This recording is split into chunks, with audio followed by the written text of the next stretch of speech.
It's 4 minutes past 3 in the morning. Go to your window. Listen to your city. Nothing.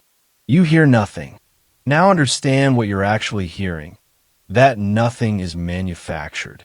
Silence, at civilizational scale, is the most labor-intensive product human beings make. And tonight we're going to meet the people making yours. Right now, this exact minute, roughly 1 person in every 5 on the working planet is awake on purpose. Not insomniacs. On duty. Water pressure, blood banks, signal boxes, bread ovens, server halls. 1 nurse you already know walking a dark ward. The world doesn't pause at night. It changes hands. Season 3, The New Light. Episode 6, The Night Shift. Astronomers own midnight. Poets own too. But ask anyone who works the dark and they'll tell you the night truly belongs to the hour after 3. Dispatchers call it the deep hour. The traffic is gone. The parties are over. The city is as close to off as a city ever gets. Whatever is still awake now is awake because it has to be. Look at a sleeping city from above and it's not dark at all. There's a constellation, the baker's window, the signal box on the freight line, the water plant, the 7th floor of the hospital. Draw lines between the people who are awake, trade by trade, and the night sky flips upside down. The stars are down here, holding the ceiling up. And in a windowless room at the edge of the city, 1 man sits in front of the country's heartbeat. He's been doing this for 19 years. He calls the grid frequency the pulse. 50.00. Every generator on the continent spinning in step like one enormous heart. His job all night is to feel it. His whole job is that number. We asked him what the pulse feels like at 3 a.m. He said, like holding a sleeping bird. It's not heavy. It's not hard. But you cannot, even for 1 second, forget that it's alive. Every kettle, every ventilator, every night light in a child's room, they're all standing on that number. 50.00. Pull back far enough and the night reveals its true shape, a web. The hospitals alone look like a galaxy. Every ward a small solar system of monitors. Every ambulance a comet between them. Somewhere in that galaxy is a ward, 40 beds. A nurse who checks on people the machines already cleared. Her lights are his responsibility. Her vigil runs on his pulse. And under the galaxy, the ground crawls with slow light. Bread moving toward morning shelves. Blood moving toward morning surgeries. A parcel that was in another country when you fell asleep, threading toward your door. None of it moves itself. Behind every light on that map there is a person who said, "I'll stay up. You sleep." Even the ones we've met are in this web tonight. The teenager is awake at 2, headphones on, building something. Her grandfather's heart patch pings her dashboard while he sleeps 4,000 kilometers away. And in a small house, a kettle sits quiet in a dark kitchen. It's green dot steady. Alma is asleep. Prakash is asleep. That's the whole point of the night shift. It exists so that almost everyone else can be off duty. Understand what you do every night when you close your eyes. You hand your heartbeat, your water, your food, your parents, your children to strangers, people whose names you will never learn. And you sleep well.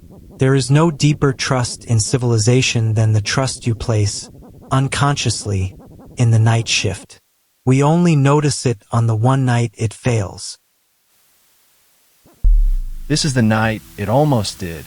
12 minutes past 3. In a storm, 400 kilometers of sky opened up, and lightning found a transmission line. On his wall, a region the size of a small country flickered.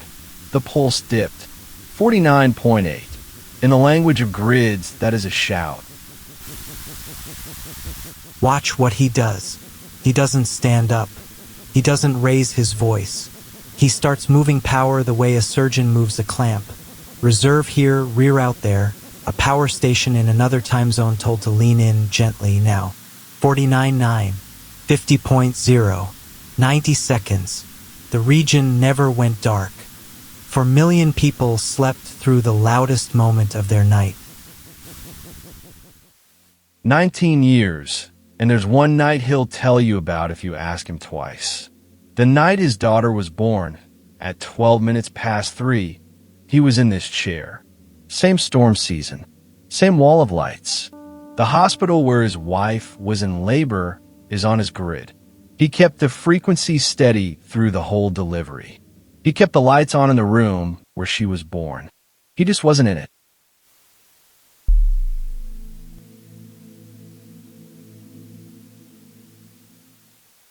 We asked him if he regrets it. He was quiet for a while. Then he said, "Somebody's father was in that chair the night I was born, too." The night shift is a relay that has been running hand to hand for as long as there have been cities. Nobody remembers the runners. The baton is the light being on. And here's the loneliness of it, the part nobody budgets for.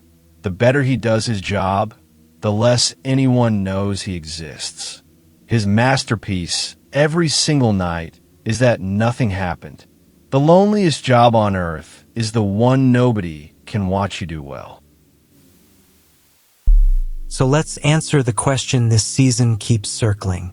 The machines are magnificent, the turbines, the relays, the automatic protection that reacts in milliseconds. But when the sky opened at 3:12, the thing that saved 4 million sleepers was not a specification.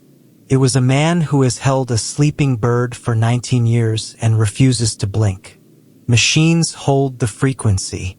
People hold the night.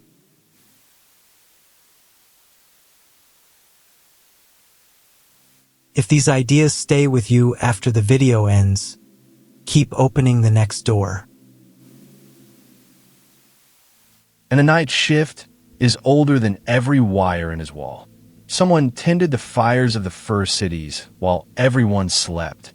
Someone walked the walls. The tools change. The lamp became a pager, became a wall of light.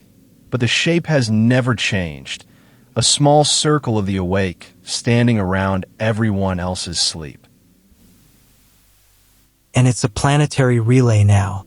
As his shift ends, the deep hour is just beginning one time zone west. The night is never over anywhere. It's always being handed to someone.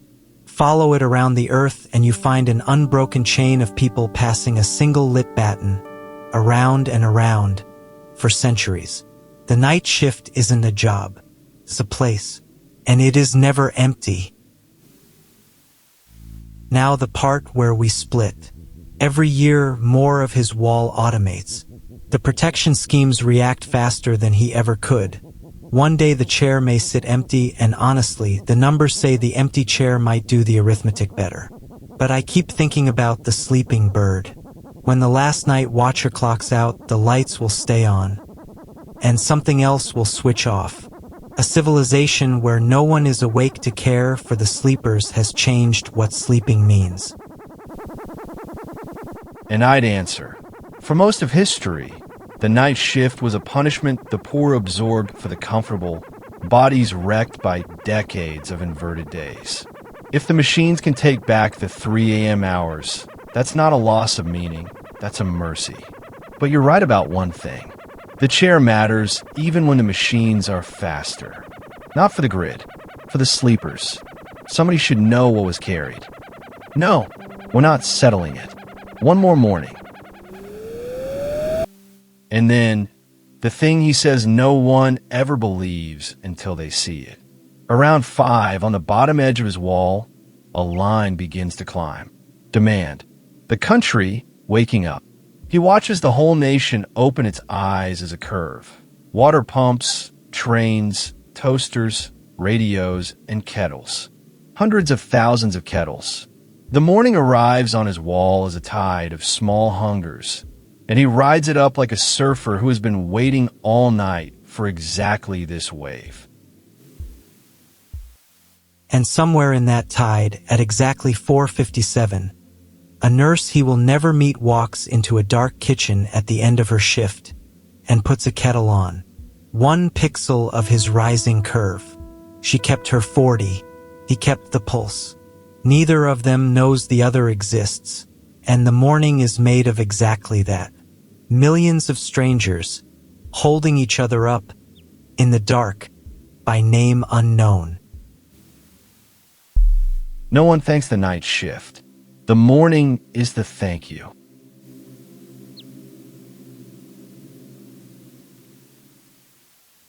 At 6, he steps out of the windowless room into full daylight. The night shift sunset is everyone else's sunrise. He squints. He buys bread that someone baked at 3. He rides a train someone inspected at 4. He falls asleep at 7.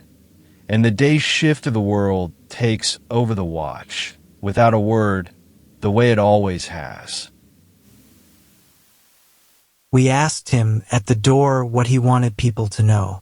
He thought about it longer than any question we asked all season. Then he said, "Nothing. If I've done it right, there's nothing to know. Some jobs are cathedrals with the lights off." Next time, the last light, the season finale. 1 full day, dawn to dark. Everything this season has learned in a single unbroken arc. The kettle, the listeners, the commute, the vigil, the rain, and tonight's baton. All of it comes home.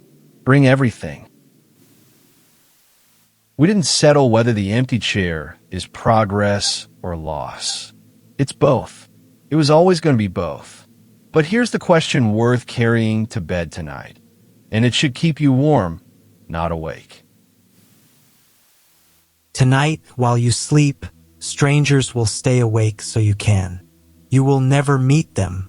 You will never learn their names.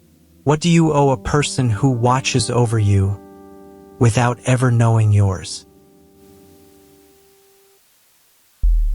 If this journey changed how you see the world, walking with us further helps the series reach more curious minds. That's all the button is. This was the brand door.